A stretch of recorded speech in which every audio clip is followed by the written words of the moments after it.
நினைக்கிறாங்க. நரி விட்டுறாங்க. நரியும் ஃபர்ஸ்ட் முயலை வேட்டையாடிச்சு. அப்புறம் இந்த கங்காரு அந்த மாதிரி விலங்குகளை வேட்டையாட ஆரம்பிச்சிருச்சு. இப்ப முயலை வேட்டையாட நரியும் கங்காரு வேட்டையாட ஆரம்பிச்சிருச்சு. அதனால வெஸ்டர்ன் சைடுக்குள்ள முயல்கள் வரக்கூடாது அப்படின்னு சொல்லிட்டு ஃபுல்லா வேலி அமைக்கலாம் அப்படின்னு சொல்லிட்டு ஒரு இது போடுறாங்க. அந்த வேலி அமைக்கிற ப்ராசஸ் வந்து நடக்கிறதுக்கு முன்னாடி வெஸ்டர்னுக்குள்ள போயிடுச்சு வேணும்.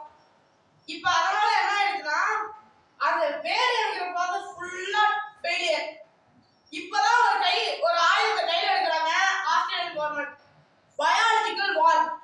பயாலஜிக்கல் வார்னா நம்ம கொரோனா மாதிரி ஒரு வைரஸை முயலுக்குள்ள பரப்பி விட்டு அந்த முயல் எல்லாம் அந்த வைரஸ் தொற்று பரவி சாகிற மாதிரி அந்த வைரஸ் தொட்டி விடுறாங்க. எல்லா முயலும் வந்து எப்படி சாகும்னா உடம்புகள் முழுக்க கொப்பளம் வந்து ஒரே இடம் விடாம ரொம்ப காயங்களாகி சாகுது.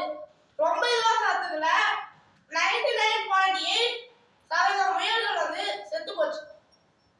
0.2% முயல்கள் தப்பிச்சிருச்சு. அந்த முயல்களை கொல்றதுக்கு இன்னைக்கு வரையும் ஆஸ்திரேலியன் கவர்மெண்ட் வந்து முயற்சி பண்ணிட்டு இருக்காங்க.